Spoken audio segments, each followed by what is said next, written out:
episode 112, perceptions versus reality. And Mm. I've been thinking about this. Like, I saw your post about the conflict again over there with Israel and Palestine, and just everything we've gone through over the last year and a half and over our history. And I thought this would be kind of fun to dive into is what is a perception and what is our reality and how are they both shaped? Right? And how do we get to where we're willing to kill each other over these things? So, Ollie, let me ask you first off, perceptions. When you hear perceptions, like what definition do you think of? What kind of picture do you paint in your head when you hear somebody say, "This is my perception"? Well, the first thing I think of is perception is your reality. How you perceive something is how you see the world. And if that's how you see it, that's how the world is to you. So that's kind of the first general idea that I think of. But, perception comes from, I believe the word, like the definition of perception comes from like some sort of receiving through the senses, like how you see something, how something feels. Like you automatically, when you're at a very young age, if you touch something hot, if you touch fire, you get that sensory perception, and now like, don't touch hot shit, that hurts, that burns. Hearing perception.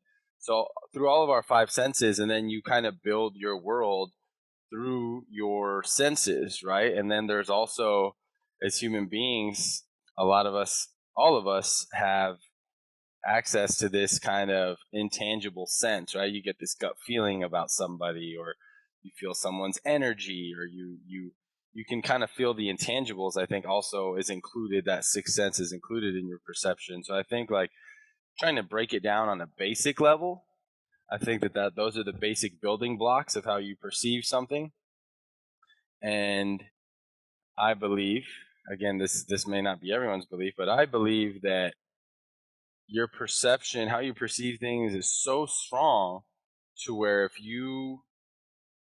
the way you perceive something, that's how you believe reality is. And if you believe that, it's more likely to actually happen in your life, right? It's funny. So Courtney and I were having this conversation yesterday. I forgot how we got on this, but we were talking about like the dumb shit we used to do as little kids. And she's like, I used to do a lot of like witchy shit, like spells and like this stuff with my friend. And she was talking about how, the power of children is so powerful. Like their minds are so powerful because they really believe in things. And she was telling me about this spell thing that they used to do. I never played it as a kid, but apparently it was popular, called light as a feather, thick as a board, light as a feather, thick. And I guess they would put like two fingers, their index and middle finger, so both fingers, their four fingers under their friend, like sitting cross-legged, like under a knee, and it would be like two or three kids, one kid on each side, and or a third kid, and they would all close their eyes and put their fingers under this kid and be like, light as a feather, thick as a board, light as a feather. And Courtney said by the time they opened their eyes, they wouldn't even notice, but they were carrying the kid like, above their shoulders, and not even realizing that their hands were going up. So like, oh my God, and they would scream and like drop the kid. And it was so fun because they would believe that the person was light as a feather, right? So that was really cool. It just popped in my head that we were talking about of how powerful the mind can be. And it's all about your perception, which shapes your belief. Let So me that's challenge you there for a that. second. Let me challenge you there for a second. Let's hear it. So, one, it doesn't shock me that Courtney would be playing some kind of witch games in the dark. That does not shock me at all. All right, so perception. I agree with you. Perception is all of our senses. It's information we develop in theory, right? In theory, that's what it is, right? We perceive danger. We perceive a struggle. We perceive like doing anything, like smell, touch, feel. That's our perception. So I'm with you there. Then what is reality? So let me ask you, I'm going to throw another definition. So what do you think is real then? Like, so perceptions and then your reality, because they can certainly intertwine. But like even your story with Courtney, she had the perception they believed they could make somebody as light as a feather, but it didn't become real to them until they what? Actually did it. They actually did it, right? So I think here's where I want to go with this. How much of our perception is not actually our reality? Meaning, we didn't actually experience it ourselves, right? And I like to go back. I have to find the exact date of this study, but there was a study done by psychologists, and it was they put monkeys in a room. I don't know if you ever heard about this one, with a ladder. They just put them in a room with a ladder, and above the ladder was a bunch of bananas. Okay. Right? And so they put, say 5 monkeys in there. They leave them. Well, the monkeys see these bananas, they're like, man, I'm going to go get the bananas. So the first one goes up the ladder, and as soon as he gets close to the bananas, a fire hose sprays him, knocks his ass off the ladder. So he goes back down, he sits, right? Monkey number 2 is like, man, I want some bananas. He goes up there, gets blasted off. They do that to all 5 of the monkeys. So then these 5 monkeys don't ever climb the ladder anymore to get the bananas because they're like, dude, I don't want to get wet, right? So then they start replacing the monkeys. And then, so now like monkey 5 goes out and they bring in a new monkey. And he goes to climb up the ladder to get sprayed, but it sprays all the monkeys every time somebody gets up there. So the other monkeys pull him down because they don't want to get sprayed, right? The first 4 have been there. Number 5 is like, dude, what the hell? I don't know. Just go. So they keep replacing them. And then slowly, every time a new one comes in, they start to climb, everybody pulls them down. Well, at the end, you get 5 monkeys in there that have never experienced being sprayed with the fire hose. But they were just taught, don't climb the ladder and get those bananas, even though they want the bananas. Right? So their reality, their perception is, I can't climb the ladder because something bad may happen. But the reality is nothing bad ever happened to them. Right? And I think sometimes we allow information to shape our human interactions as well.